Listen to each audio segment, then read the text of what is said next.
How's it going, everybody? This is Martin Stokes here, And this is Dean Scurry. and I am a traveller. And I'm a countryman. Welcome to A Traveller And a countryman Podcast.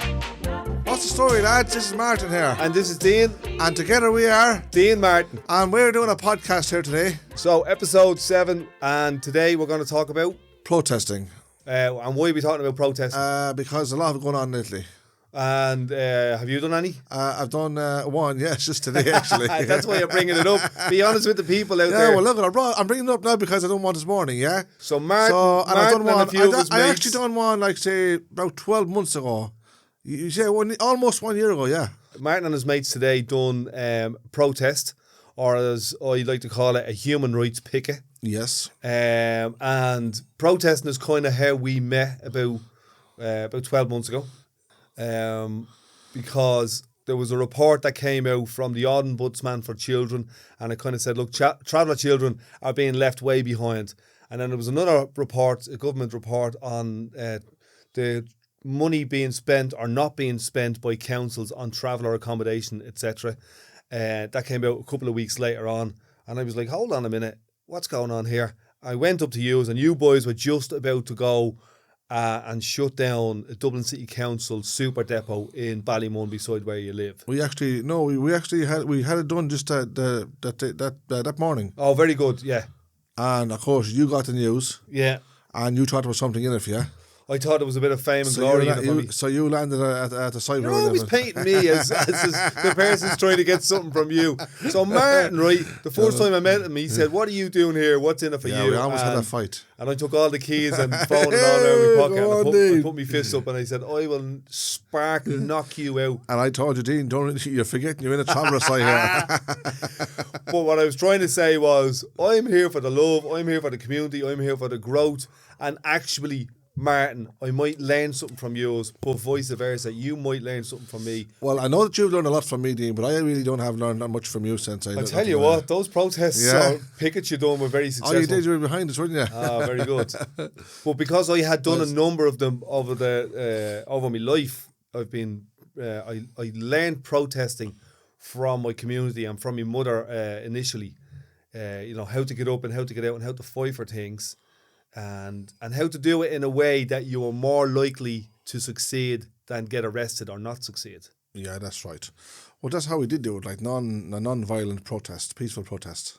Yeah, and you can do non-violent peaceful protest, but it can be not effective. We done effective non-violent peaceful protest. So how do you do an effective one without? Well, you achieve your objective. You achieve the result you want to achieve. Yes. Well, in that case, we did achieve a little, you might say. So what do we... So the thing was, we got someone to listen to us, but then it was only for a while. So when is this? This is now or this is last year? No, that's last year. It's nearly a year ago now, yeah. So can we bring the clock back a little bit? Yes. I'll talk a little bit about how I got into protesting, and then you can maybe bring us up to speed about your experience with it in the travelling community. You know, what have you been doing? What have you seen? So I remember back in the 80s when we had the protests against drug pushers in Ballymun and around the city, and there was a lot of aggression used there. If you actually look at what was achieved, there's more drugs. We, as a society, as a city, as a country, initially they might have results, but long term, the results don't seem to stick. Probably not. But it depends what the protest is all about. Our protest was about basically on the site where we're living, yeah? We've been this particular site now has been open since 1997. There was people always living there. Yeah. We were living on this particular grounds for the past 42 years. Late 70s. Late 70s, yeah, okay. Yeah, late 70s.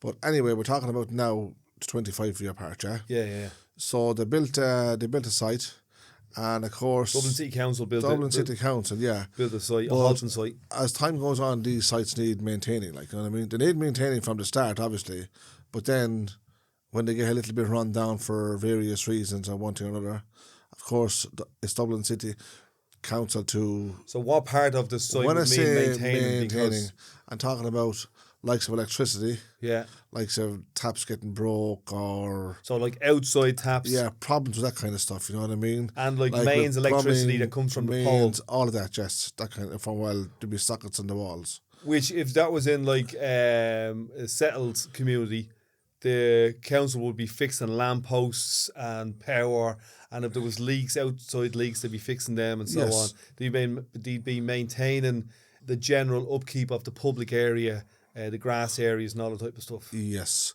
So what happens anyway? Then there wasn't a great lot happening.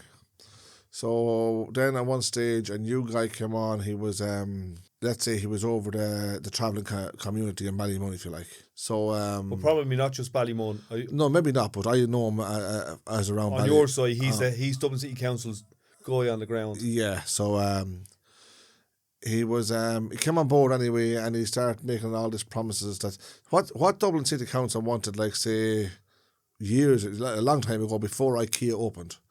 They, let's say, called a meeting, yeah, and they offered people houses in the local area, as you call it, yeah. In St. Margaret's Park. No, not in St. Margaret's Park. Oh, right. So 'Cause during their regeneration. What they wanted, but they weren't saying it was. So during the regeneration of Ballymun, they were offering people. They offered houses. people houses in the Ballymun area. Yeah. So, for instance, like if you were you and your family, would say it was 4 or 5 in your family, they could say, look, we can offer you 4 or 5 houses. Now they were offering them, but at the time the houses weren't really there. Okay. So basically they were talking to their hats, if you like. Yeah. And it I was, think you're being polite there. I am being polite, yeah. Okay. The plan was anyway that IKEA itself wanted to buy that grounds where we are from Dublin City St. Council. Margaret's Park. Yes. So that was the rumour and the theory at the same time. I'm just yeah. going to give people a little bit of explanation, a bit of context so they know where we are. So Ballymun was built in the 60s. It was meant to be this utopia. There was flats all over the place. It was a failed project for a number of reasons, mainly decisions and policies made by Dublin City Council and government level. And by their own admission, they ghettoised the area. And then they had another regeneration at a cost of about £1 billion, which resulted in a lot of homelessness. Like 20% of all the homeless people in the city of Dublin are from Ballymun. That's right. As they were doing that, private developers got in and bought up apartment blocks, and IKEA came in, and most recently Decathlon came in. Because of the location of the area, it's right beside the M1, right beside the airport, right beside the M50.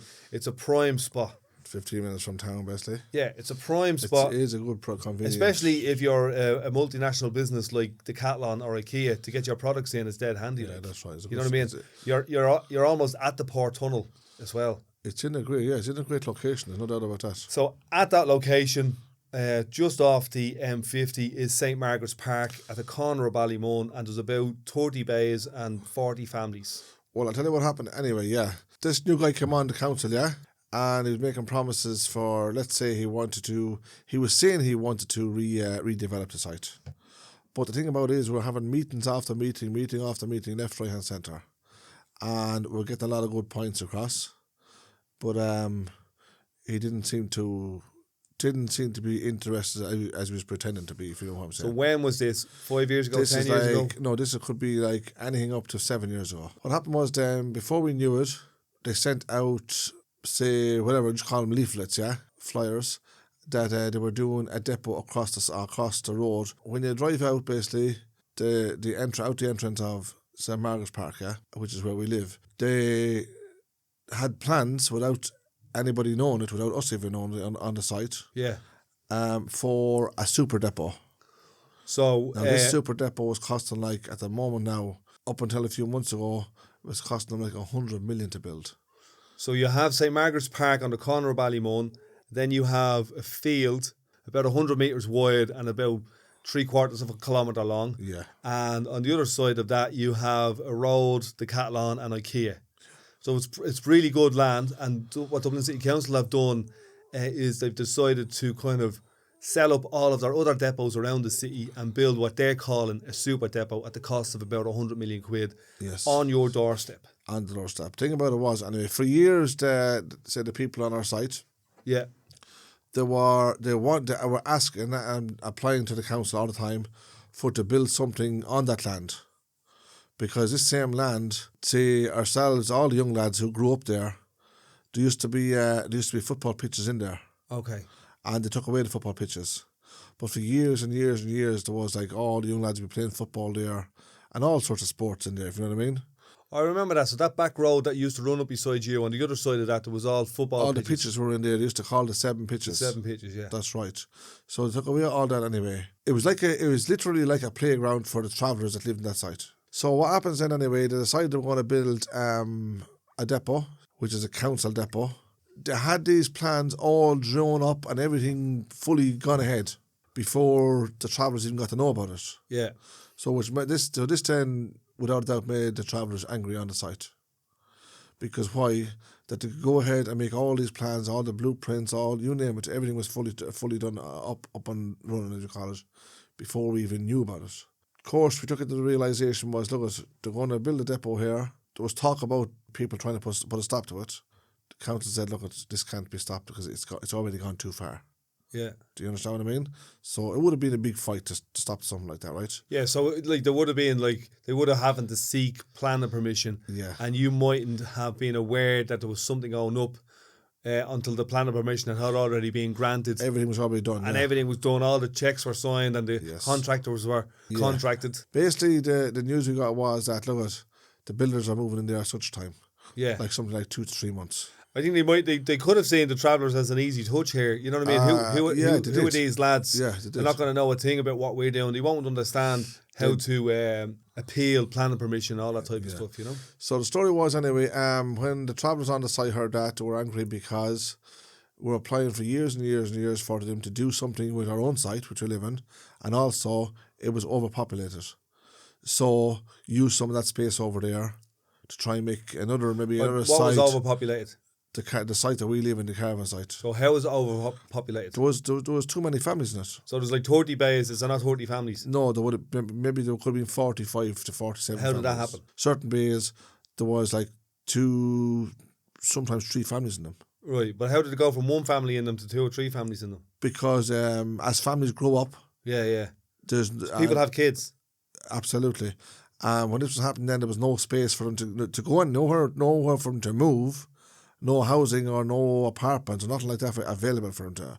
So in other words, there's no accommodation available. Yeah. So they had to make the best of what they had. Taking it from there anyway, then we sent the word into Dublin City Council that as soon as the builders come onto that site, we're just telling them to go. Simple. How did you send that word in? You see, there used to be a caretaker on the site. Now the caretaker would have been there. He would have been the second caretaker in that 40 years. Because there was one caretaker there and he only resigned about, let's say, 9 or 10 years ago. Handy number. Now he was there for a long time. Was he doing anything? He was a local from Ballymun, basically. Was he doing anything? Yeah, he was nice. He was actually nice. Was he maintaining the place? No, I wouldn't say he maintained the place. He was doing a little bit, like, you know what I mean? Okay. But everybody liked him there, you know what I mean? What was his job? His job was like the little bit of sweeping here and there, checking if there's anything, say, maintenance again, if there's anything broke or damaged, he'd make a phone call in to tell them to come out and all that sort of stuff, you know. But it wasn't happening a lot, you see. So that's what I'm saying, handy number. It was a handy number, yeah. Well, in a sense, yeah, he had a handy number, of course, yeah. If there was no work getting done and he was the fella either directly responsible for telling someone the work needed to be done or doing the work himself, all he was doing was turning up. Yeah, that's, I suppose, in a sense like that, yes, it was. So the reason I'm going through this and I'm just slowing it down a little bit is so people get an idea of, and this just doesn't apply to travellers, this applies to a lot of people. Absolutely. And what we're going to explore here or discuss here or let people know is what the conditions are and what we've been doing to counteract well, the topic that. is not mainly about travellers anyway. We were talking about protests, is that right? Yeah, we're talking about protests. So then we switched it to the protest that I had, yeah? Yeah. That was involved then, at least. But what's important is not everyone protests, not everyone sees the value of protests. Yes. Because a lot of protests aren't effective. Yes. They don't get the outcome that well, people don't even know what outcome they're looking for sometimes. Well, I'll tell you the outcome of that one anyway. Back then was like nearly a year now.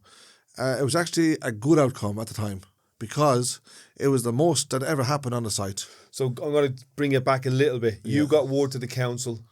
about that you're going to yes, shut through the site down. yeah, through the caretaker basically. Yeah. But the only thing about the caretaker was they took him off the site Okay. like 18 months before this, so they let him come back like twice a week, just to say he was still in a job. We knew that, like, we didn't have a problem with that because the man had a family to feed, like, you know. Yeah. So there you go. Anyway, so we got the word to the council anyway that if as soon as the builders comes onto that site, as far as the travellers on that site was concerned, that was their land in a sense. Yeah. They were so long using it, like, you know what I mean. Council would have never, maybe in 30 years, never set foot in it. So the travellers would have possibly had some rights for that land. Yeah, they sort of would have a claim on it, yeah, if you Yeah. know what I mean. When you don't know these things, it's another story, you know what I'm saying? So anyway, they turned up. Who? The council? They know the builders, as we call them, Okay. the ground workers, and of course we went over. Every one of us went over, nice and peaceful, and told these lads. We explained to them that it wasn't nothing to do with them. They weren't a problem for us, or we didn't have anything against them or no ignorance like that. And they were told, nice and, let's say, nice and mannerly, if you want to put it that way. Yeah, yeah. Nice and peacefully, yeah. Peacefully, yeah. That we don't want them on that site.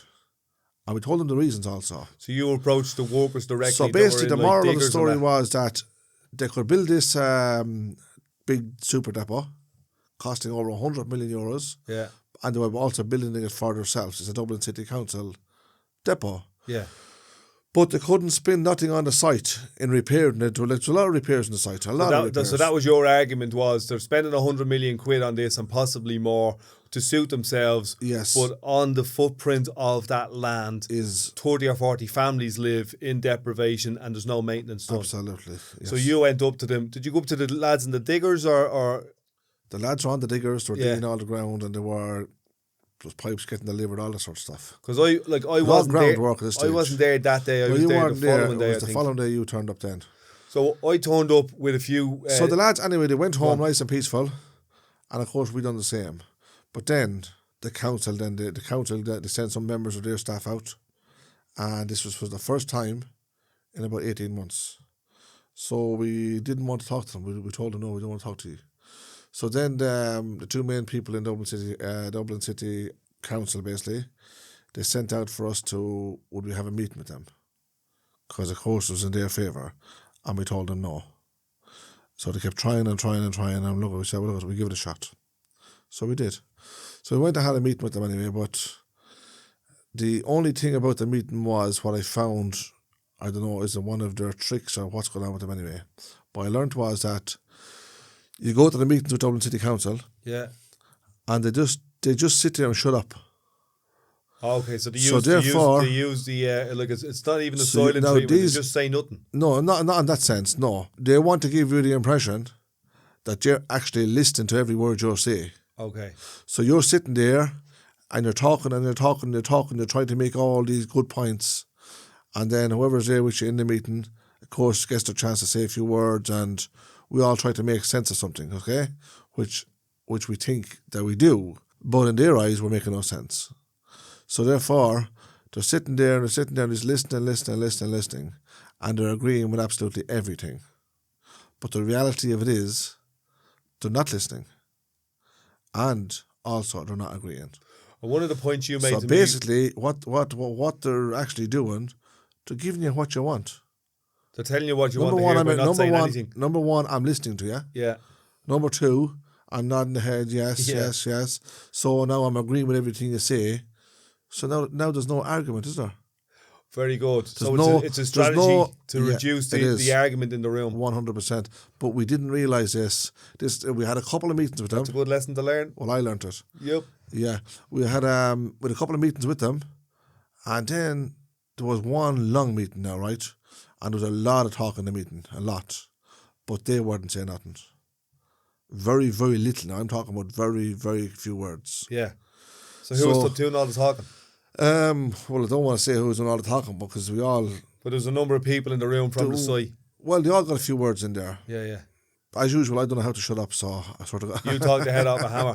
So one of the things you said to me that I just want to bring up that you didn't mention there was you noticed that they didn't have any pens or papers or notepads or But I brought that up to them. yeah.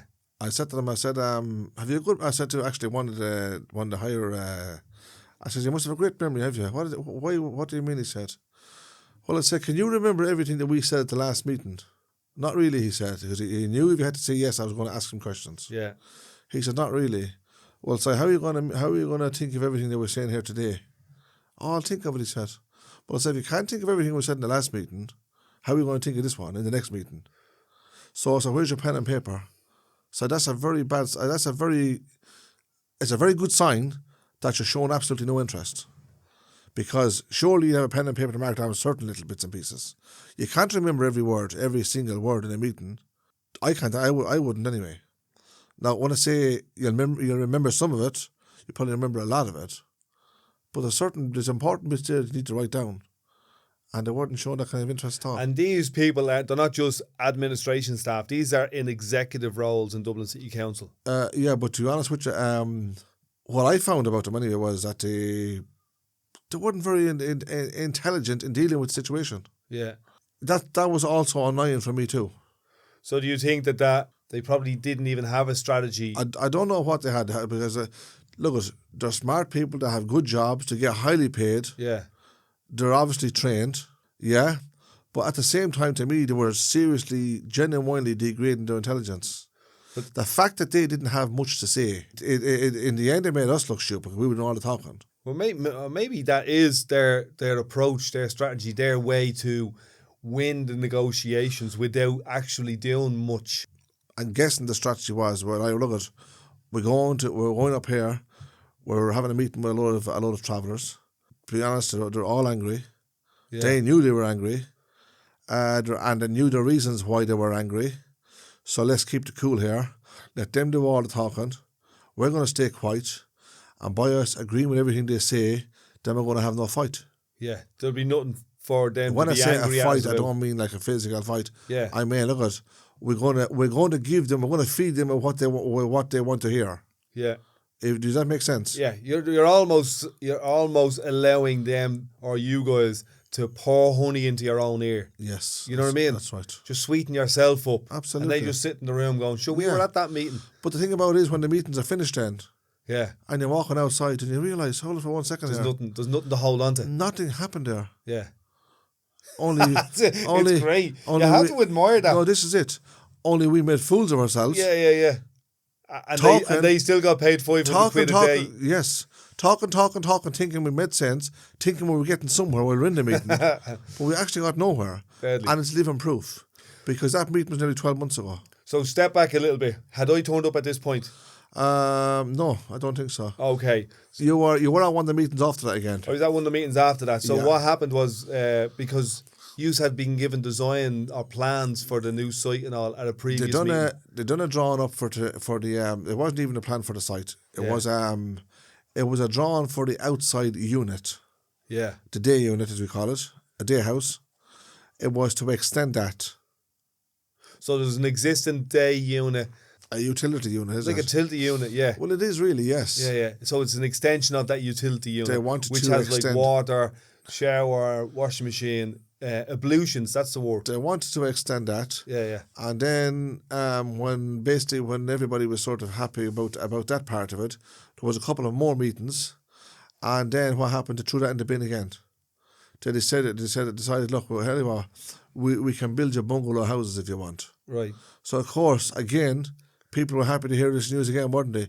Come from Dublin City Council.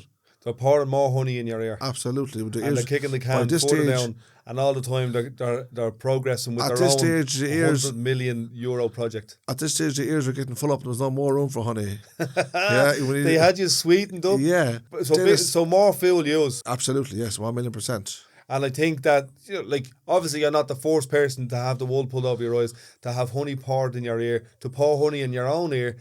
These strategies are used because they're successful. Well, if you're trained to stay quiet, keep your mouth shut, keep your ears open, that in one ear and out the other, and you're getting paid for this, that's exactly what you're going to do. That's gangster.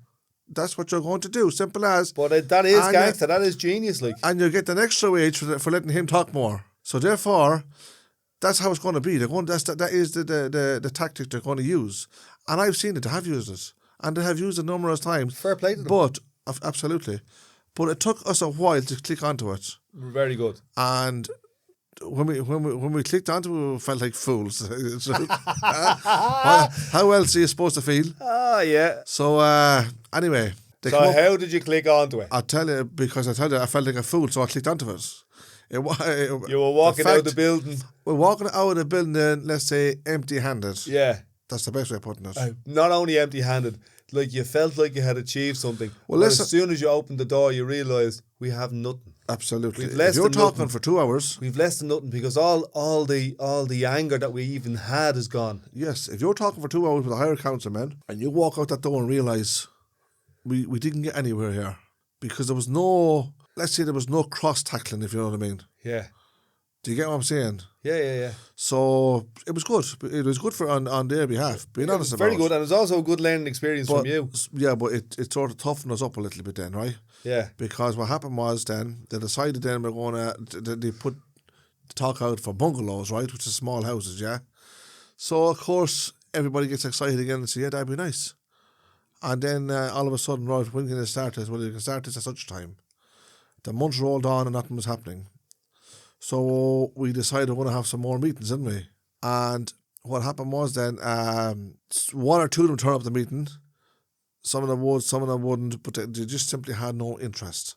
Yeah. We knew this, but at this stage, along comes that depot then, yeah? Yeah. So at this stage then, everybody was genuinely angry. And I told you about what happened with the depot. So that was okay. So they came up there and made more promises to let the depot go ahead. It's like you're a little child and they're saying, in November we're going Honestly, to this is the Disneyland. truth. They came up there and said, right, we're going to do this to site, we're going to do that to site. So now, not just one person can have a say in this and say, look, no, you're not doing this, you're not doing that. Obviously, you're going to say, okay, go ahead, do what you're going to do with the site, fix it up for the people that need it to fix it up, right? That was okay. They done a few little bits anyway. And the truth is, they brought a couple of cowboy builders, you call them. Yeah. And they were doing Sure, that's all you deserve. it was unbelievable how low. I'm digging into you now a little bit here because I'm Yeah. just exploring You're right. that you were made a fool of and you enjoyed it almost. That's right. You know? The thing about it was anyway, they brought in these guys that were supposed to do let's say refurbishing the site, if you like. Yeah. And the works they were doing was actually leaving the site 10 times worse. And that's no lies or no I jokes. can't stop laughing. I don't blame you. So there was more complaining than anything else then, because they were messing everything up. More complaining as where? bad as the site was. More complaining. From the people on the site. So what did they achieve? They achieved Nothing. nothing, No. but they got used fighting and complaining. Yeah, that's right. Some of them said that they left the site like a rundown building site. Yeah. And it's the truth, it did. So anyway, nothing was happening. So ignorance again, basically at that stage. But before that happened, before they sent lads in to do a bit of repairs and stuff, we went down and we done the protest. So that's when they start listening then, if you know what I mean. Which protest was this? It's like 12 months ago, nearly a year ago. Was this the one that I done with you? Yeah, at the super depot there in Ballymun. So we had a discussion and I kind of sensed a little bit of anger and that people that might end up hurting someone or being in the back of a police van. And I said, well, that's an interesting way to do it. That's an interesting strategy, but have a listen to this. Yeah. There's different ways that we can do it. That's right. And we've done a few different things. One is we didn't call it a protest. We call it a human rights picket. That's right, peaceful. But yous have human rights as travellers. And a picket is something that, the idea of a picket is really interesting because the workers on that site had to make a conscious decision whether or not they were going to cross a picket line. And it's very hard for people to cross a picket line because they have to go inside their head and inside their consciousness and go, what am I doing here? Who are these people in front of me? They can't really be angry at you. It's not like yous are pushing them or yous are blocking them. You're basically walking around in a circle with some placards that say, one of the placards says, you don't get to be racist and Irish, which is a quote from Imelda May. That's right. Another one said, we want homes. Very basic stuff, like, you know. Yeah, disgraceful. So you were walking around with them. Disgraceful on the council's behalf. It is disgraceful, but look, to be honest, like they Funny don't. thing about it was, right, Well, when just let me say this: it was disgraceful, but they don't really. They're not interested in whether or not it was disgraceful or not. They're understand not that. interested in shame. this is the point I was It's getting not a to. game that they play. That's a game that you play. This is what I was trying to say, right? The funny thing about it is, right, that when this all happened, Dublin City Council went into a panic, if you like, and they decided to agree with everything that they're going to help out on the site and fix this and fix that and sort this problem out and that problem out. But then, they've done it for a little while. But they've done it very, very, when I say very, how would you say it? Let's say the work that they were doing was very, very, very amateur. And I mean, there was nothing, not that anybody was looking for professional work. Are you talking about the maintenance work around the site? Yeah, there was the lowest quality that you could possibly see in So work. let's take a little step back. This is after the protest. After the protest, Okay, so I'm going to go back to the protest, right, or the human rights picket at 6:30 in the morning. You, me, and a couple of other lads from the site, one or two younger people, about 7 or 8 of us all together. yes, Got some breadboards, made some signs, went down to the front gate of the site, stood there and chatted amongst each other to kind of come up with a strategy. And the strategy was hold the placards and walk around in a circle and have a human rights picket. right. And when the workers started to arrive from about 7 o'clock, we were at a point where we didn't have to do anything else then because the workers done all the thinking for us, as in they wouldn't pass the picket. well, let's put it this way. The saddest part of all was telling the workers that they couldn't go in there Yeah. because through the fault of Dublin City Council, it actually wasn't nice to see that these lads, young and old, and turning up for a day's work and be told, lads, you can't go in there, and it's not our fault, it's through Dublin City Council, they can fix this problem if they want, and everything is... But the reality of it is those lads weren't losing wages that No, day. I understand They were still that. getting paid that day. Yeah. And what we were trying to do was we were trying for them lads not to go in. That's what we were trying to achieve. I understand that, yeah. But at the same time, there was actually a lot of nice lads there. There's no doubt about that. And then we started sort of chatting with them then. So they understood, like, they weren't the problem.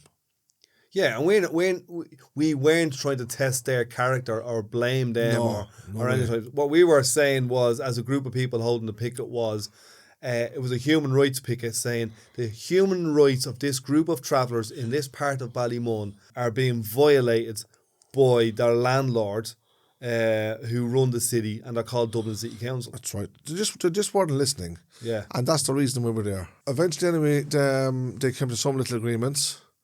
Done a few bits on the site. So it wasn't eventually, because we were there at 6:30. I just want to go through it step by step so people understand what we done, because not everybody does this. Yeah, And right.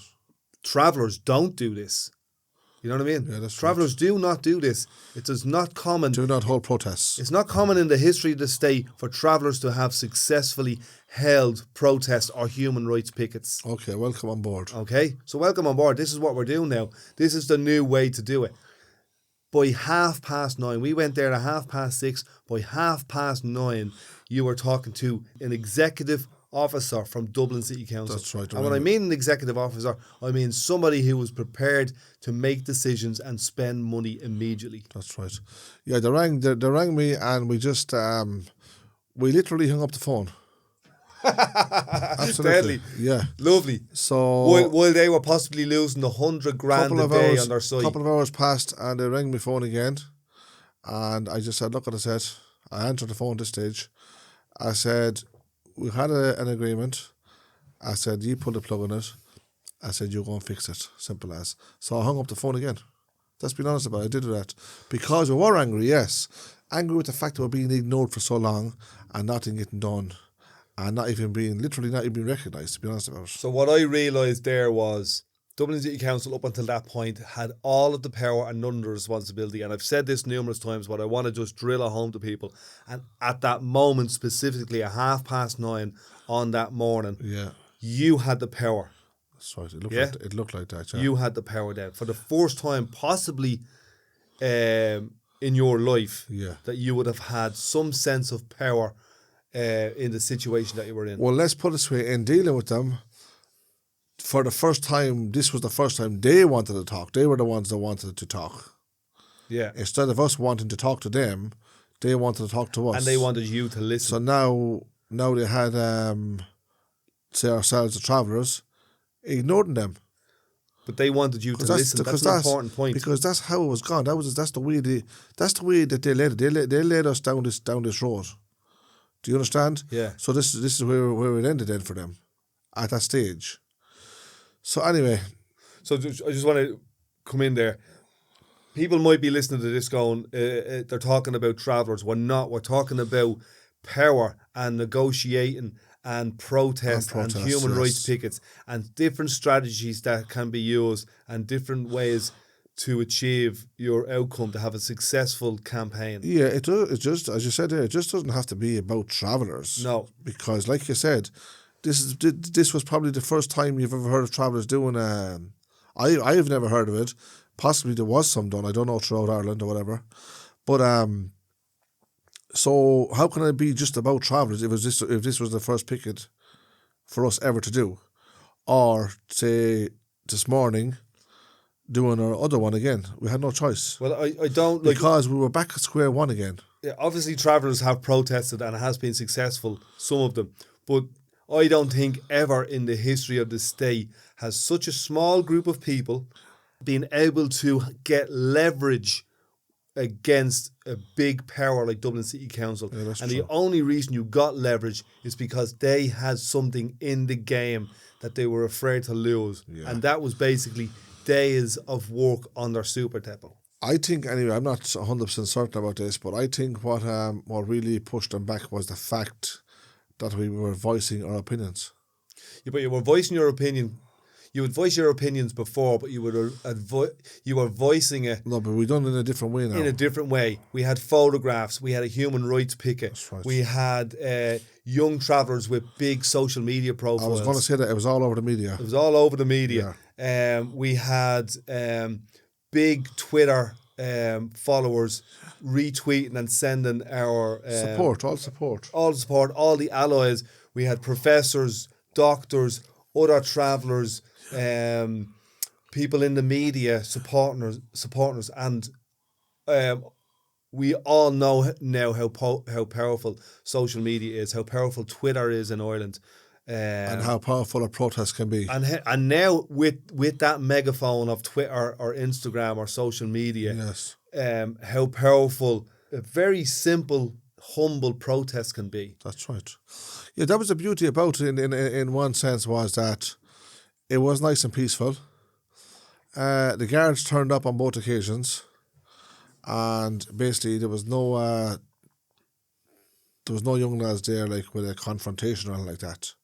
It was explained to them in a mannerly way that. I think one of the things that helped you there, one was you had someone like me there. Yes. I don't want you eating all them sugar. I'm not, but it's very important. I am obviously not a traveller, and when a guard turns up to me, well, I'll tell you why. When a guard turns up to a group of travellers, yes, and he sees somebody there that's not a traveller, that's right, that has a little bit of control over the situation, yeah, and he's talking openly with another traveller man who also has control, they get confused. Yes. I think it was good that you were there, actually, yeah, because you sort of like.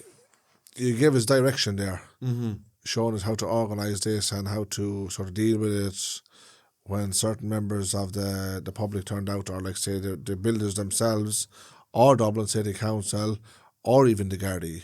So we had the local shop fella drop down teas and coffees and cakes. Yeah, that was more support, wasn't it? You know what I mean? And that's like, if you turn up to a protest, that was like saying fair play to you lads. If it's a traveller protest and there's burkos and teas and coffees and buns, and we were playing music and all. That's right, I remember that. You know what I mean? And we had smiles on our face, and you know, when we weren't angry, we had smiles on our face. We had conversations. We were chatting to people. The only thing we were short was a couple of tents and a campfire. A bit of an old sing song. Yeah. Bringing back tradition. Sure, why not? Why not? Why not have a protest like that? Why not have fun at a protest?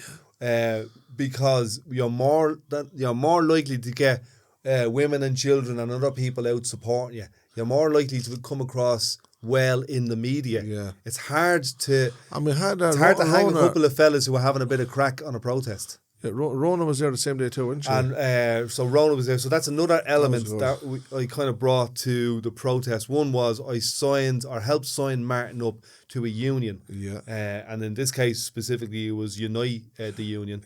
Yeah. So Martin is now a member of Unite the Union.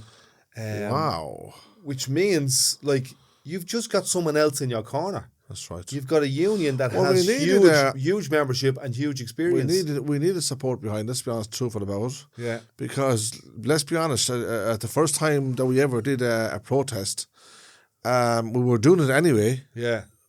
No matter what. But it was great to have the support and the guidance to do it right, being honest about it. Yeah, and I don't know if what you had done the previous days was I don't know how many times you could have done that before they just shut it down. The previous days of when we said we shut the place down first, was we talked about it. Yeah. We basically, all the young lads were to stay in the back line, if you like. Yeah. And like myself and one or two of the older fellas, not older, but say my age, yeah. Do the talking basically. Why? Because young lads are very easily wound up. Yeah. And they can get, how would you call it? They can get fairly tempered easily. Well, you might want to use aggression. This is what I'm talking about. As they can a get tool. fairly tempered easily. Yeah. And then there's liable to be a bit of cheek coming across there. And they can also be lured into a fight really easy. Yeah, they can do. But the problem was that for that to happen wouldn't be fair. It wouldn't have been fair to the workers, the builders, as we call them, because this was nothing got to do with them.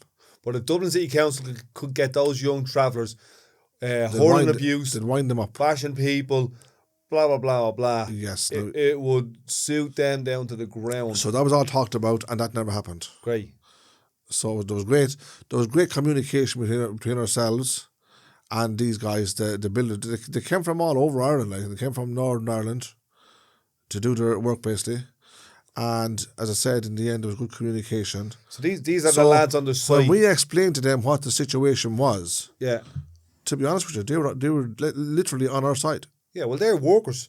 They're not bosses. They're not managers. They're not executive officers. They're not on $100,000 a year. Now you have it. They fully understood where we were coming from, and they basically look at fair play to you boys. Why not? So these are the lads in the super depot that you're talking.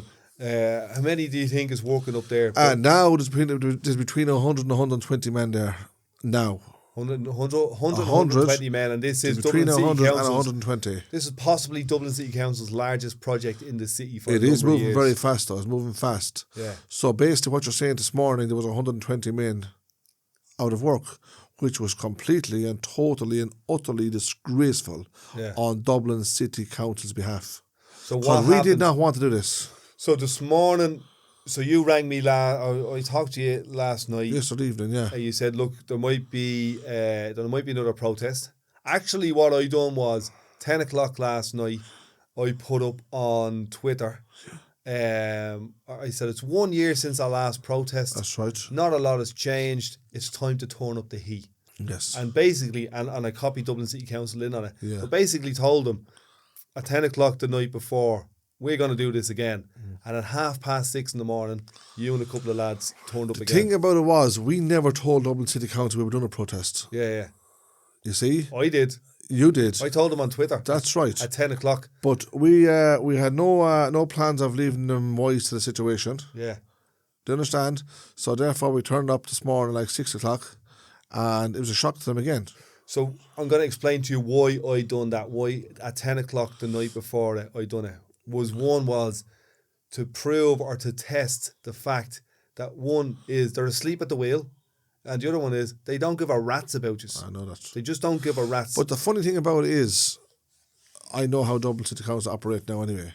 I don't take no pride in doing protests for starters. Yeah. Because, as I said, back to the one thing again, stopping men from going to work. Literally, I feel ashamed of it. I would rather not be there. But we didn't have no options. Dublin City Council gave us no options. Because why? They weren't listening. They weren't doing anything. They were, I don't know how to say this. There was no contact whatsoever, literally. So, let's fill people in. 12 months ago, we done a protest. They came back immediately and said, look, whatever you want, we'll do. They started to do some light maintenance around the area. It wasn't very good. There's some cowboy builders in. To be honest, they done more damage than good.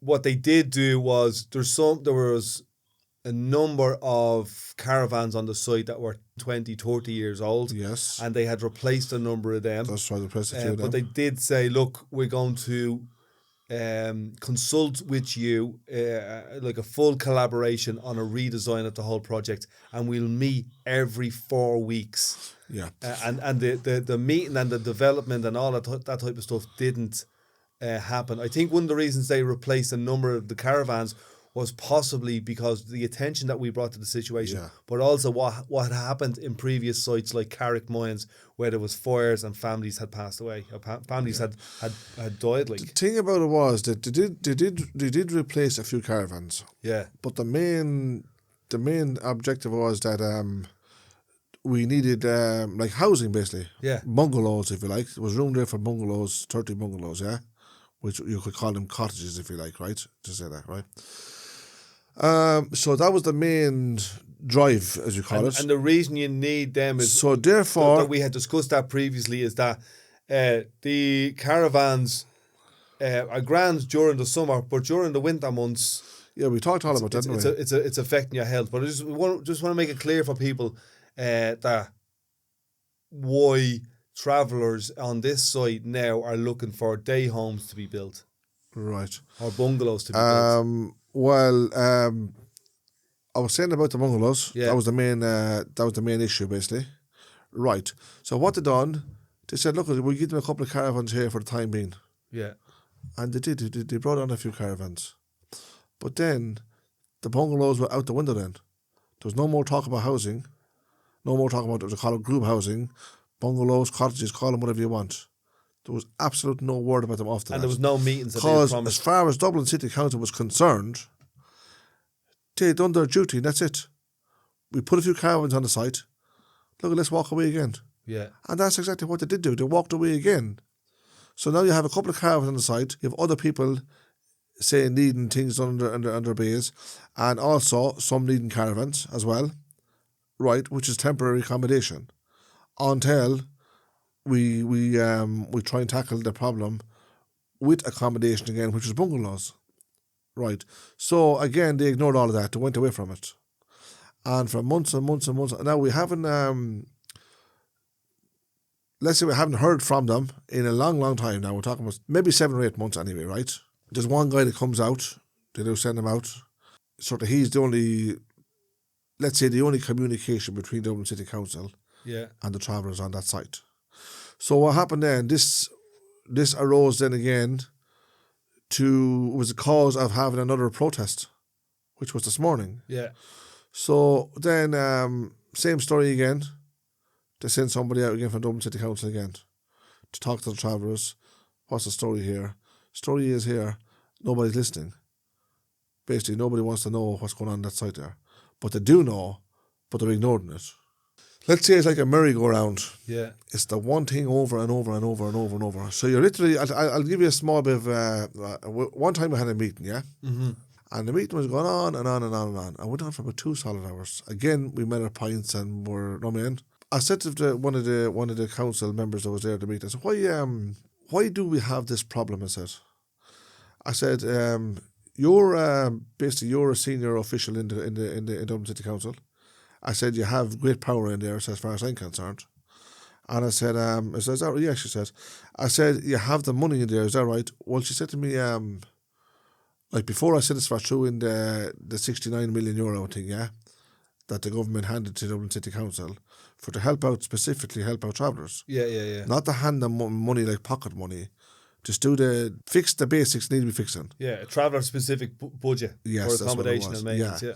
So she said, look, money is not the problem. Money is not a problem, she said. So I said, okay, that's fine. I said, why are we sitting here? She said, what do you mean? I said, you're telling me, I said, right, number one, I said, you're a senior official in Dublin City Council. I said, which means you have power, again. Number two, I said, you're telling me money is not the problem. So I said, if you have both of them things, why are we sitting here for the past 2 hours discussing problems? I said, that means you're not doing your job. So if you were doing your job, we wouldn't be sitting here, wouldn't be calling meetings. Yeah. We wouldn't be discussing this situation in the first place.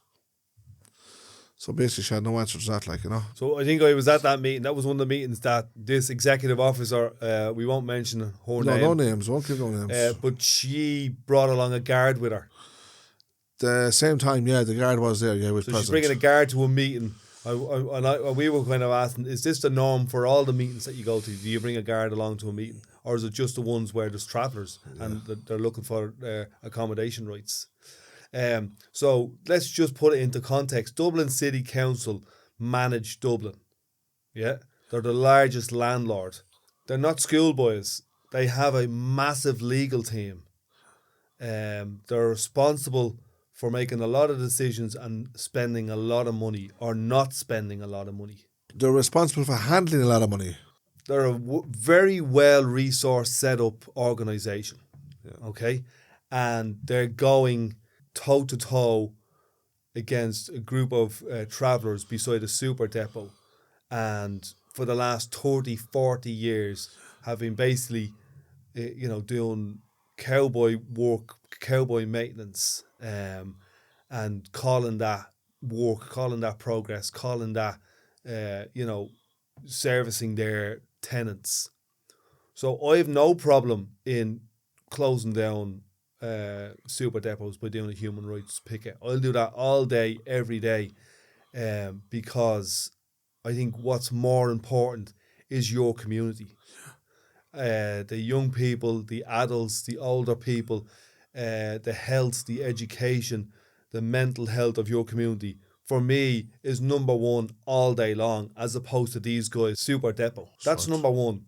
Because without community, without health, what do we have? We've got buildings that are making profit for people. Strange thing I couldn't understand with Dublin City Council was that the site where we live, yeah, there's a big housing estate. That was a little bit of a rant, sorry, I just want to get all that out. Yeah, there's a big housing estate behind us, around one side of the site. Yeah. Then you have another row of houses down at the back of the site. Yeah. You have a big factory down on the other end of the site. And then you have Dublin City Council building that depot on the entrance of the site. So again, why would Dublin City Council want a site looking so rough that they should have looked after? Now, don't get me wrong. On that site, we do our best to keep it looking well, and we have done for years. What happens was then that one of them, your man that come on there, the new guy, I said 5 or 6 years ago, maybe 7 years ago, he took the caretaker off the site. Now, this caretaker was great. He was a good caretaker, and he used to get on well with the people on the site, if you know what I mean. So there was no hassle there, basically. So this guy coming along and thought he knew it all, and let's say, if you want to say, he was using the bullying tactics. So finally, he was told not to come onto the site, not to have nothing. In other words, not be dealing with travellers' issues no more. Nobody wanted to talk to him or deal with him or phone them or one thing or another, because he just simply hadn't got an interest. But the other side of it was that the site itself, yeah, we do look after it. We paint up all our walls, keep the place tidy. It's up to it's obviously up to the tenants. But you're not plumbers, you're not electricians. No, that's right. You know what I mean? On the other side of it, we look after our site the best we can. You know what I mean? Yeah, and just like everybody, you look after the stuff that's inside your caravan or inside your bay that you can. And sometimes outside as well, a little bit on the outer areas kind of thing. Yeah, well, like sweeping the streets and all that type of stuff. But you're not there. You're not there to lay tarmac. You're not there to fix electrical problems, plumbing problems with sewage and toilets and all that type of stuff. That's right. That's not what you're there for. There's people contracted to do that. Stuff that hasn't been repaired in 25 years. Yeah. And obviously, we around here, there's going to be some sort of damage is going to come on there, like, you know. So the reason I think I'm interested in discussing this is because travellers don't talk about this stuff, or they don't have an opportunity to talk about it, or they mightn't even know that they can talk about it and have people listen to them because they haven't been listened to for a while. And not just travellers, but, for example, working class people as well. And it's one of the reasons why I protested to try and eradicate homelessness. Yeah. Is because it affects working class people in the majority. I'm not saying there's no middle class people who aren't homeless, but the majority of working class people, Yes. or the majority of homeless people in this country are working class people. The majority of homeless people in Dublin, like 70% of all the homeless people in Dublin are from a big working class corner from Blanchardstown to Ballymun. Yeah. But we don't speak up about it because we don't know how to. And even if we did, what's the point? We don't get listened to. That's the problem, yeah. The listening part is the problem. So what I decided to do was use all of my connections, network, knowledge, information, wisdom, resources, whatever it was, bring a group of people together and do something that would get the attention of not just the people in power, but the people beyond them as well. Yes. And kind of embarrass the people who are the decision makers. Yeah, you have to shame them. Yeah. You have to, if you don't shame them, then you're in problems then. But you have to shame them. When you voice your opinion and make it heard, these people don't want you to talk. They don't want you. They want you to be backing off all the time. But there's different ways to embarrass them or shame them. And I think one of the ways that we can do it is human rights is a really interesting one. It's going public, isn't it? Yeah, but using your human rights, because then they have to answer beyond the Dáil or beyond Dublin City Council's headquarters or beyond any city council's headquarters. So you have to answer then on the global stage or in Europe. Well, what I do know anyway, when we had that first protest, there was, as we thought, there was a good outcome. But the thing about it is then, after a little while, then it stopped again. Yeah. So this morning, when we done another protest, picket, I won't discuss the outcome, but again, there was a good outcome. So what I'm encouraging you to do, and very, very fast also. What I'm encouraging you to do, and I think you've done this well. I think it is good to have. I think it is good to have protests. Yeah. Peaceful protests, without a doubt, and you benefit from that. And also, basically, the fact that it is a peaceful protest, it means that you can, let's say, be more controlled in your words, if you like.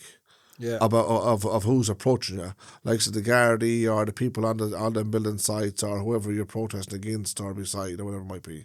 Yeah, I think being more strategic, being less emotional. Yes. I'm not saying don't have emotions in it, because emotions are interesting as well. But what you have realised is have a very clear objective and know when we have achieved our objective. Because sometimes, like those meetings before, you thought you had achieved your objective, but you walked out the room and said, we didn't get anything there. Yeah, basically empty-handed, yes. We felt like there was nothing happened. Literally, you feel like it was a waste of time having them meetings. But just at the end of it, when everyone's standing up, you feel like you've got it. But as soon as you get to the door, go out to the fresh air. That's right. And smell the coffee, and you realise. Yeah, no, you realise. You realise you were a jackass. You were swindled. You were swindled, and they didn't even have to say it. Yes, it's brilliant. It was good though, but it was only, as I said, it took a little bit of time to learn that. Yeah. So now I know it, and if I ever have a meeting again with Dublin City Council, I'm going to be sitting there, and believe me, they do the talking. But also, like, you're using words that I think are very interesting, like objective. You know what I mean? Yeah. Strategy. Tactics. Yeah, stuff like that. But this is what this was the case. And I think there's a next level to it. And I think to use words like legislation, litigation, and by litigation I mean by bringing people to courts, putting them up on trial in the European Human Rights Court and so on. These are all tools that are available to you. Yeah. And because you're travelling people, or because you're working class people or marginalised people, there are funds available to help you do this, that are set up to help you bring those people who have all the power and none of the responsibility to task. Yes, that's good. That's interesting. But I think, well, at times you're thinking anyway, you'd be forever fighting with them because they still don't seem to care anyway, no matter what. They're not going to care. They're not going to care. Their objectives are the 180-degree opposite of your objectives. They always will be. That's right. As soon as you swallow that pill, the better. That's right. So if you continue to fight or to play their games by their rules, you're always going to lose. That's right. So what you 100%. need to do is grow up a little bit, wake up a little bit, educate right. yourself a little That's bit, right. mix with people who are having successful campaigns, Yes. learn from them, support other people. Like soon at the Dáil, there's a big campaign that I know there's a lot of traveller women are involved in. And hopefully myself and yourself and a couple of other lads from St. Margaret's will go down and just stand there and be with them in solidarity, and you'll understand the value of solidarity, because with numbers comes strength, comes networks, comes resources, comes experience and so on. And sometimes we don't see the value of connecting with other people because we're going, oh, they're not doing exactly what we're doing. Yes. But we are. Yes. We're protesting and we're organising to achieve our objectives. That's basically all we're doing, regardless of what the objective is or what the specific protest is about. Yes. Because this week it's housing, but next week it might be mental health or education or, whatever. For all the various reasons, basically, yeah. Yeah. But yeah, so look, as I said, Dana, it was worth giving it a try.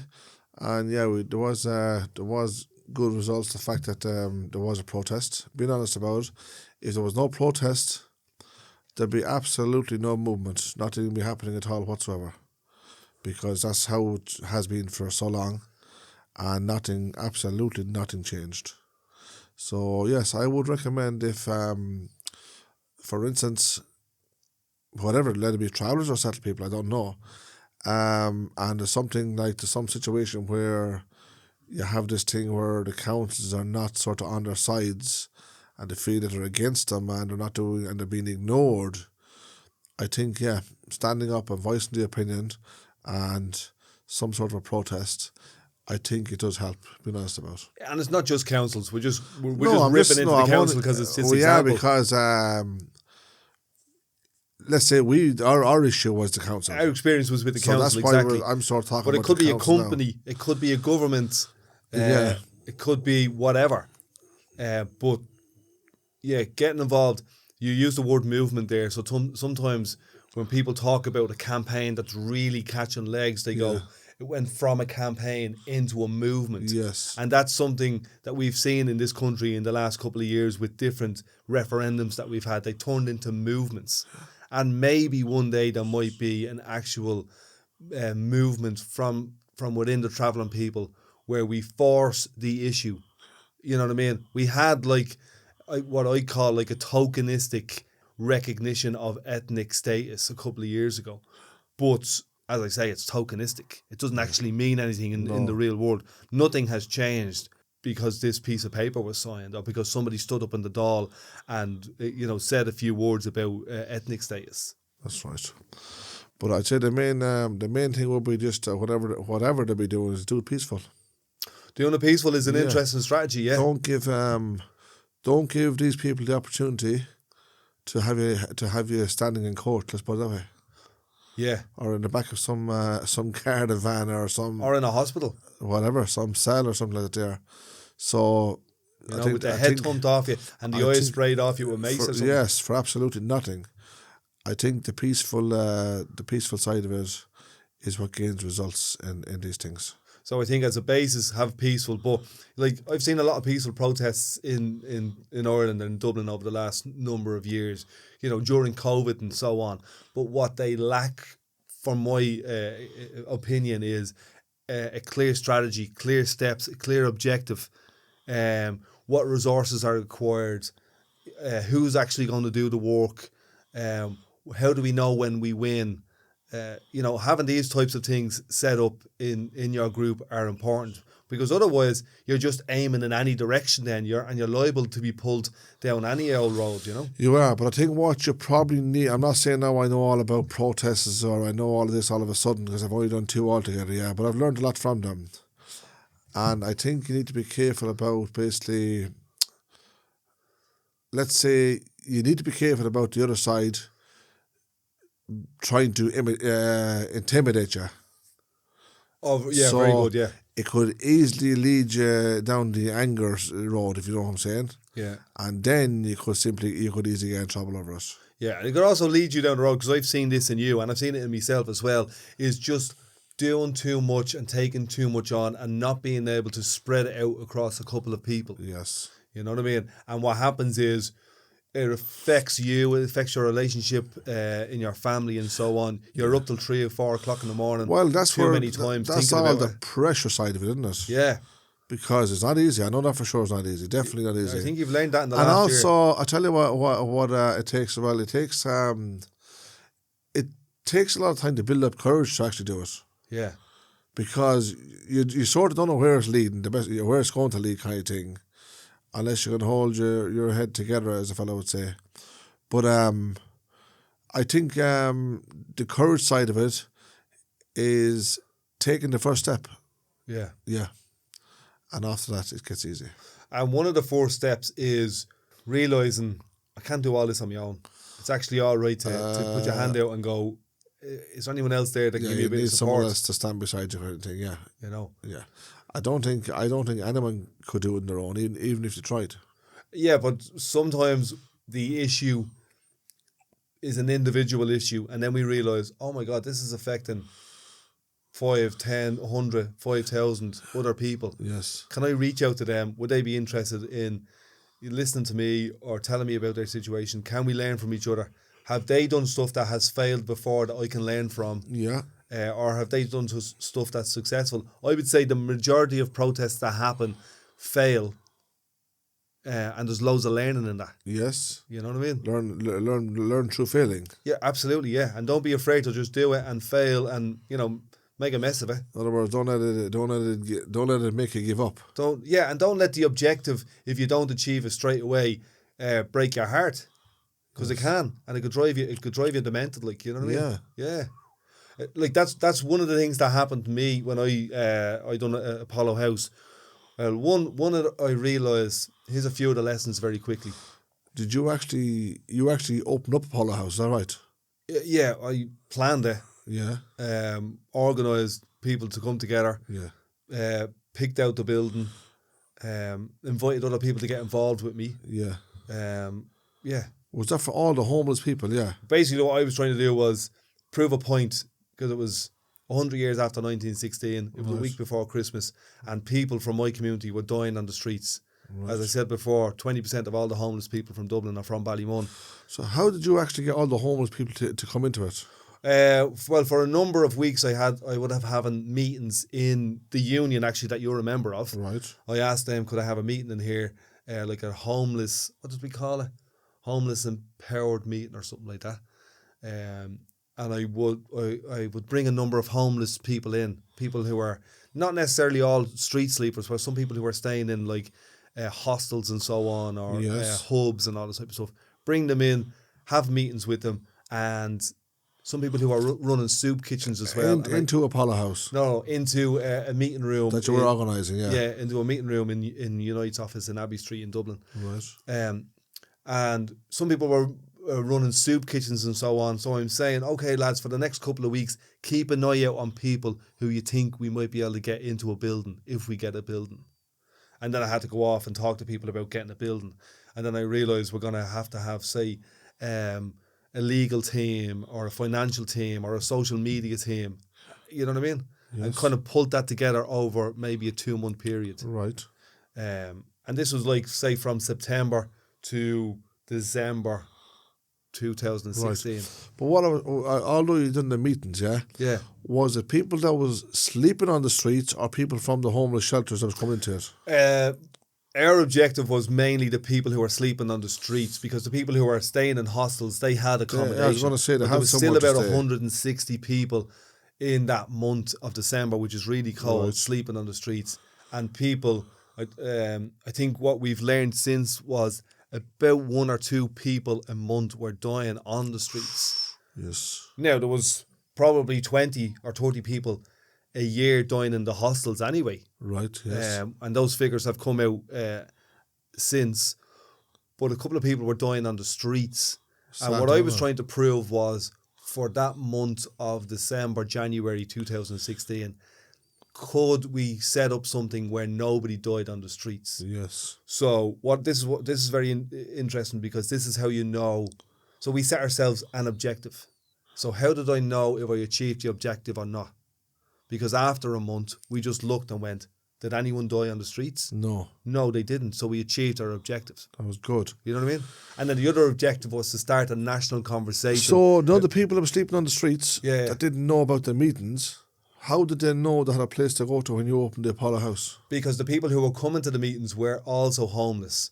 And they went out, So they spread the word out basically. spread the word out at the soup kitchens and Brilliant. in spots they were sleeping in and so on. That Apollo House was opened up and and everyone was welcome basically. Yeah. And then we would have sent people around the streets as well, Yeah. like volunteers going, look, there's a building up here. And then we were brought to the High Court and the judge said, look, you can only have 40 in at a time for health and safety reasons. And the man who was on the streets, I'd say about 160. what was he going to do for the other 80? Who? The judge? Nothing. So what was he doing the week before it? Nothing. Nothing. Yeah, so basically he was saying to you, right, there's 120 people on the streets, 160 probably. 160. We want you to take 40 in, You're only allowed to take 40 in maximum. right, and let the other ones die with hunger. Is that it? And Well, cold. they see the thing about street sleepers or rough sleepers in Dublin is they don't really get counted that often, so nobody knows how many there is. So they could just ignore them and go, Yeah. actually, we're being told by Dublin City Council that these people don't actually exist. And for the ones that are rough sleeping, there's loads of hostels, or there's loads of beds, or there's loads of places for them to sleep. Now, some of them were being offered. There's a place called Merchants Quay, and some of them were being offered yoga mats on the ground, like 50 yoga mats in a room. Serious? So you go in at 10 o'clock at night and you're up at 8 o'clock in the morning. That was the solution.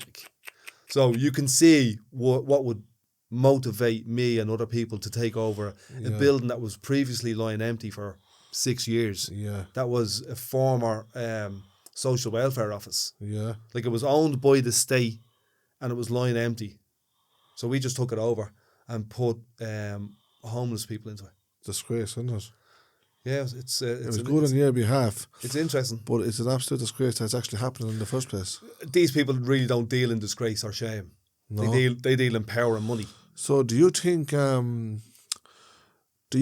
that let's say Dublin City Council, yeah, Yeah. the corporation, the members of the government, do you think that they sleep in their own workplaces? This is a silly tricky There's question. actually because of the accommodation crisis or the housing crisis. Now there was a Fianna Fáil TD a couple of weeks ago say I sleep in my car. Are you serious? And I've slept in the office. Yeah, That was a sarcastic. recently. Yeah. Right. Because they were saying hotel prices at €200 a night. Yeah, but is were too he expensive. being smart? That was a sarcastic question I was asking. Right, I was being sarcastic, right? Now the reason I was saying this to you, right? That's actually a good thing what you're telling me there now. I didn't know that. Because he gets a smell of reality now. But is he getting a smell of reality, or is he just trying to say, look, if it's okay for me, it's okay for them? Maybe that Could could it be be it. pulling- Now could these it- people could it be do get pulling- €120 a night Yeah. paid if they have to stay in a hotel. These which people now? This Fianna Fáil Yeah. TD. Yeah. They Could get it- they could get it an be- allowance of 120 Could it be quid. that he's pulling a good stunt there? Could be, yeah. And It's good he's- enough for me to and, sleep in my car. So, It's good enough for that so family. it reached the newspapers, did it? I was all over the newspapers. Well, then I work for him then. Yeah. So he's saying here, look at, if I can sleep in a car, why You can they know, not? you know what it reminds me of? What? The honey that was poured into your ear back in Absolutely, 100%. Yes. Now, the reason I was saying about it, those, no, I never heard of that thing what you're saying there about this government guy sleeping in a car. Okay, that room. It only happened recently, like this week. I genuinely never heard of it. Right, Rob, it was coincident I asked that question. The reason I asked that question was, do these government officials or councillors or corporations with all the good jobs, yeah, highly paid, do they sleep in their offices? Generally, no. They don't. No, they don't. We all know that, right? Now, because what I'm saying is, are they ever at least walking on the streets? Do they walk from an office to a car, or a car to a shop, or maybe a shop to a pub for a dinner or something like that there? Are they blind that they can't see the people lying on the streets, that the streets that they're actually walking on? Well, I'd say most of the streets that most of them walk on are close to government buildings, and they Probably would be paved with red carpet. and they would be moved. homeless people would be moved from those locations. So they'd be pushed along basically one way or another. Yeah. But they do, track up and down, some of them up and down Dame Street or up and down O'Connell Street. So Where? you'd want to literally be blind not to see the hundreds of people on the Well, streets. suppose I'm right. Supposing we have one of these lads, as I said, we call them the high up guys, right? Whatever, a councillor or a corporation or Dublin City Council or a government official, whatever it might be. Supposing they decide to go for a bit of fresh air Yeah. and they just throw their coat on and go for a stroll. Go for a 10-minute stroll, walk, or whatever it might be, yeah? Are you telling me in 10 minutes walking through Dublin that you won't see at least one homeless person sleeping on the street? What I'm saying is they see them, they just don't give a rat's. That's the point I'm trying to make. Yeah. Of course you see them. They don't play that game. They play Yeah. money and power. Yeah. You're playing sympathy and empathy and compassion and shame. You turn almost like I've often driven down to the town. So I'd be driving my car there, yeah, and I just looking to see you spot someone lying on the ground, maybe with a plastic cover or a bit of cardboard or something, just throw over them, literally throw over them. And there's days it could be raining, could be cold. If it's lucky, it'd be at least a dry day. If they're having it means they're going to have a good day if it's dry for them. Well, look, it's the middle of summer now in Dublin, right? Yeah. And it's freezing and it's raining. raining. I was going to say that. I thought you were giving the summertime praises there. So we're in Did Ireland. you not notice 2 days ago that we had teams of rain? Yeah. The rain was as heavy as could possibly be. So what I wanted to prove was there was people literally freezing to death. It's December. And I wanted to prove to myself and to everyone else in the country that for 1 month of the year, which is 100 years after 1916, in a government-owned NAMA building, which is empty for the last 6 years, that we could take 100 probably men and women off the streets and that for that month they wouldn't die. So we achieved that. Yeah, you achieved a lot, but at the same time, you didn't get enough. You didn't get the way you wanted to be. Well, so the next one was to start a national conversation to end or eradicate homelessness, right? So what Apollo House and what we done that highlighted there was we forced homelessness and housing to be the number one issue in the following election, which forced Fianna Fáil and Fine Gael to join teams and for Sinn Féin to excel in the polls. That's what we achieved. And Sinn Féin now, this month, are the strongest party in Northern Ireland and they're the strongest party in Southern Ireland as well. Right. Now, the difference between Fianna Fáil, Fine Gael and Sinn Féin is that Fianna Fáil and Fine Gael are the ruling party in this country for the last 100 years. Like literally for the last 100 years. It's been one or either or both for the last 100 years. And they're what's called a conservative neoliberal government, right? Now, that might sound like a lot, but that just means that they're interested in privatising and profit. So tell me something. Do you know when the judge said to you about you can bring 40 people into Apollo House, give them beds, give them food, give them clothes? It was all through donations, is that right? Yeah. What did he tell you to do with the other 120? As I said, they don't really count them. And they said, look, there's hostels there for you to go into, or there's beds, there's yoga mats in Merchant's Quay. Go and sleep in them. But there wasn't, was there? And also, we've just opened up 2 other emergency accommodation places, which they didn't. They tell you what you want to hear. Yeah. So how did you manage to clothe them anyway and feed them and give them, say, beds? Well, the public gave in clothes and beds. And yeah, I heard the public was Mattress great, Mick gave in beds and money and... so we have to say, we have to give a big shout out to the public, is it? Say thanks be to God for the public. Well, there's a photograph of... They were doing the job that the government's supposed to be doing. There's a photograph of people surrounding the building by hands, like hands linked. Serious? Yeah. It's a really powerful Right around piece. the building? Right around the whole building. And that was the day that we were And that was all the public? All the public. That was the day that we were in the High Court and the public, the judge wanted to get everybody out, evict everybody out. And about 3,000 people turned up. So basically they made a chain and just as linked if to say arms. they're not letting them out kind of thing. Yeah, that this is their home now. Very, very good. You know what I mean? And that's why I called the campaign Home Sweet Home. Is that right? Is it? Yeah. That was a good one. It just happened to be Apollo House, so we played a few, like, you know, the Apollo Mission and all that, and Apollo Creed. We had like different plays on words. Very good. But essentially, the very first name of it was Home Sweet Home. So what was the people like that was home for that little time in there? It'll just make you wonder what's possible. Like, But did you put a bit of happiness on their faces? You did. like there I'd was say. people getting their nails done, like fellas who hadn't had a wash in weeks, getting their toenails Serious? done, getting wax taken out their ears, Oh, getting their Lord. teeth checked, getting their diabetes checked. The first time maybe they'd seen a doctor in 2 or 3 years. Oh, so you had doctors and all We the had people to doctors help and them all as in. well. After 2 or 3 days, we had a doctor came in. Just voluntarily, basically. Yeah, everybody was volunteering. Very, very, very good. A team of doctors and nurses and all came in. Yeah. Volunteers, security. We set up a library. There was 2, you know, top chefs from the city. One of them's a cousin of mine, actually. His name is Billy Scurry.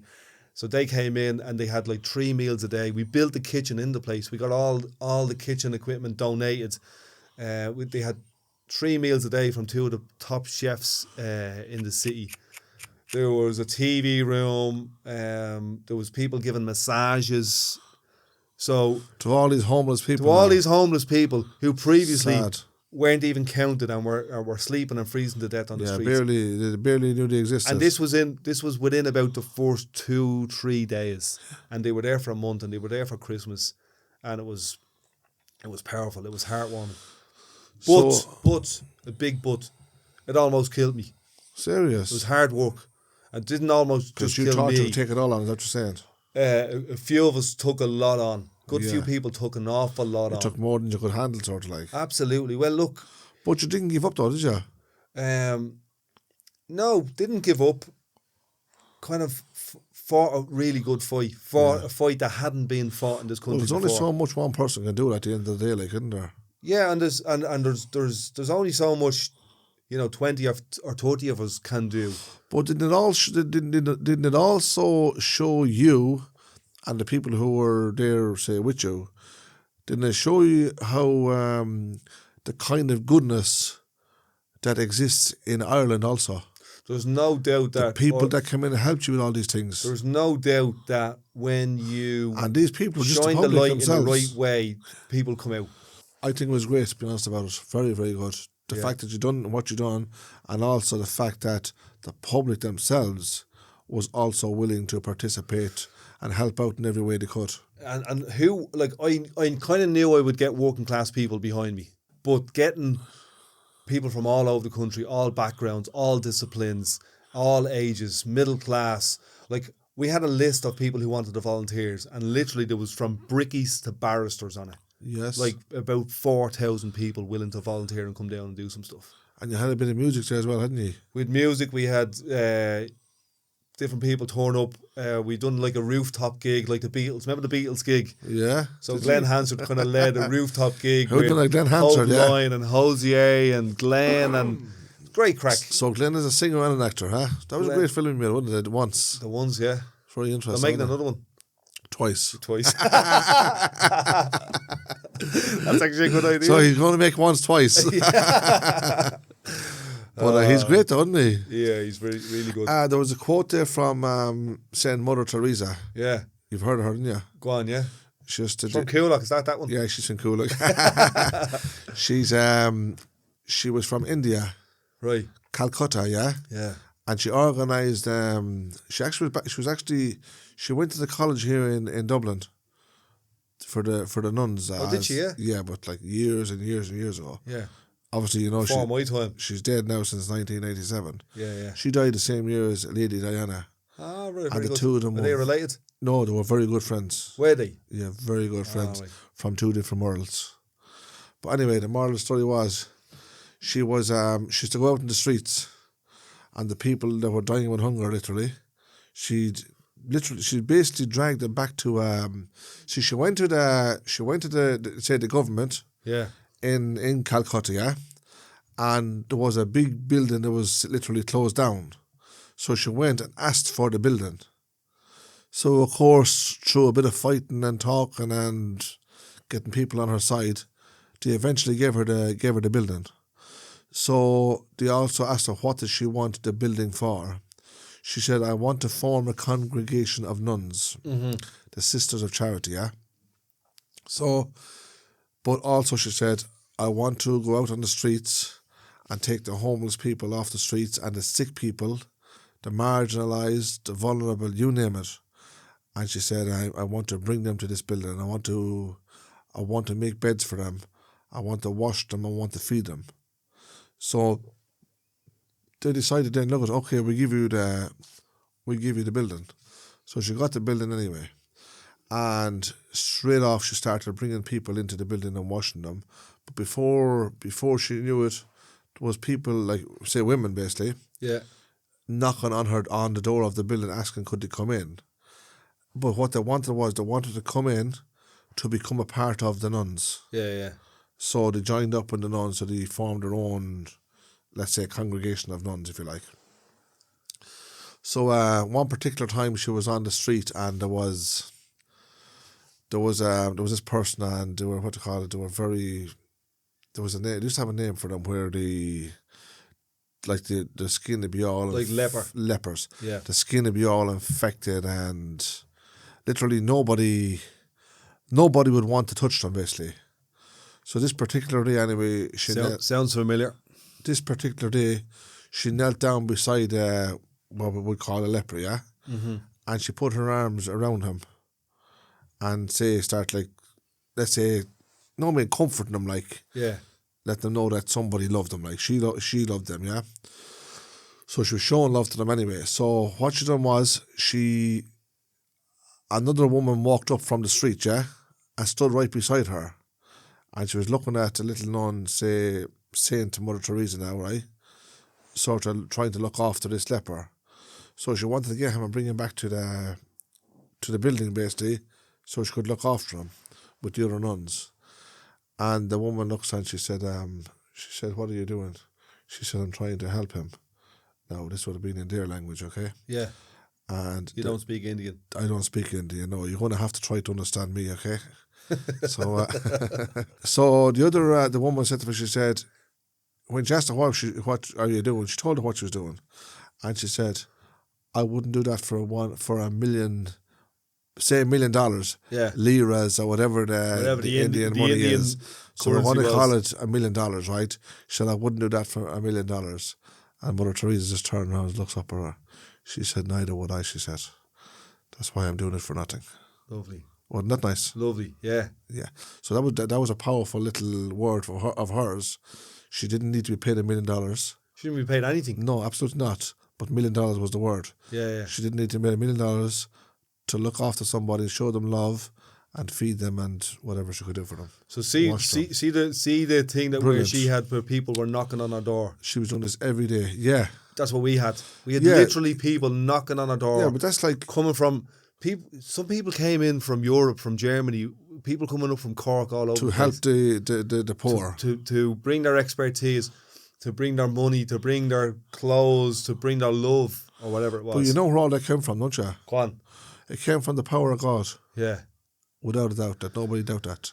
Yeah, there was definitely love there. There was a lot of love. 1,000,000%. I know there's an actress that I got to know after it called Fionnuala Flanagan. Anybody who knows Irish actresses would know Fionnuala. She's been in a load of great films. She said, and this was a bit hard to hear, she said it was the most revolutionary act to happen in Dublin City since 1916. Serious, yeah? Now, that's hard to hear when you're the person that has done it, you know what I mean? Yeah, that's right. Because you just need to put your feet on the ground and open your heart, and something like that can just throw your head a little bit. Yeah. Well, it's something you're never going to forget for the rest of your life, are you? Absolutely not. It's always going to be with you. It nearly killed me, but doesn't it do you? Doesn't it? I know. Yeah, I know. I was going to say, does it do you good? Absolutely. You were saying nearly killed you. Yeah. Right. What I was going to say was that's not a bad thing. When you do say good things in the line of helping somebody out, doesn't it actually make yourself feel good? Yeah. Now you can do it. You can do it, or you can be perceived, or the story can be you're doing it for selfish reasons. But no.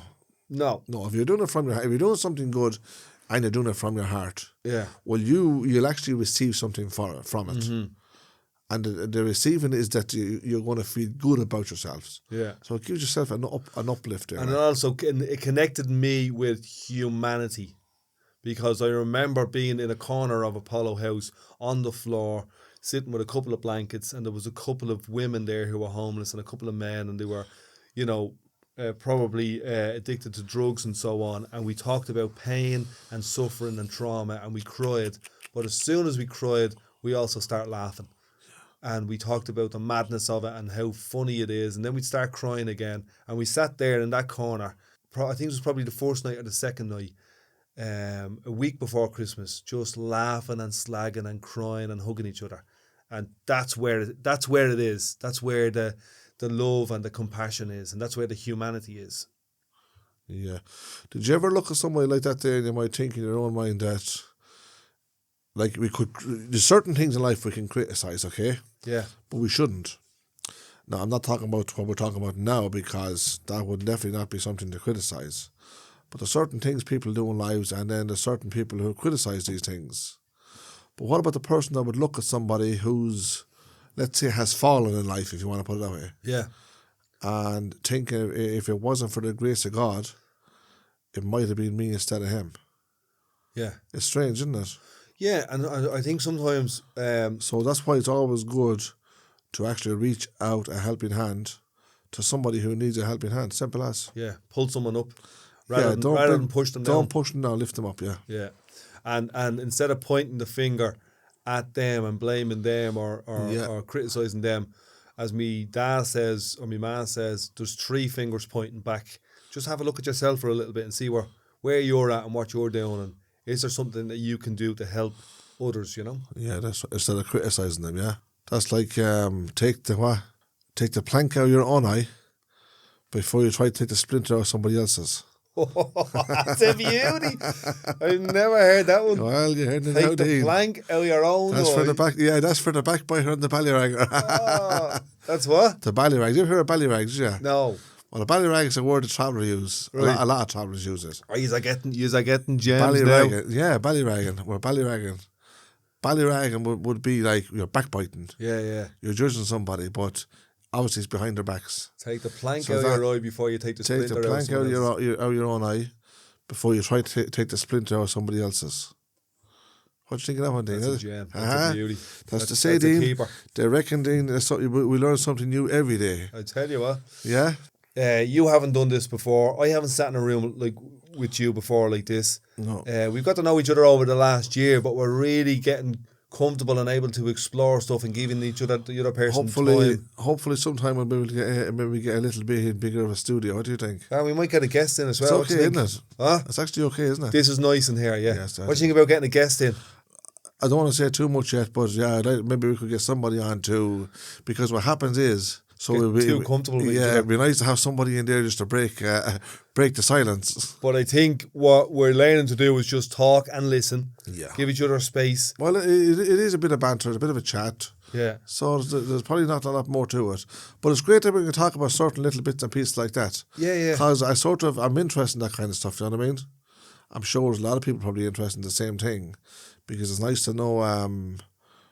to know stories or hear stories of somebody who done good for somebody else. And we're doing stuff that isn't the norm. You know what I mean? We're just normal people, but sometimes we do extraordinary things. And that's just not me and you. That's everybody.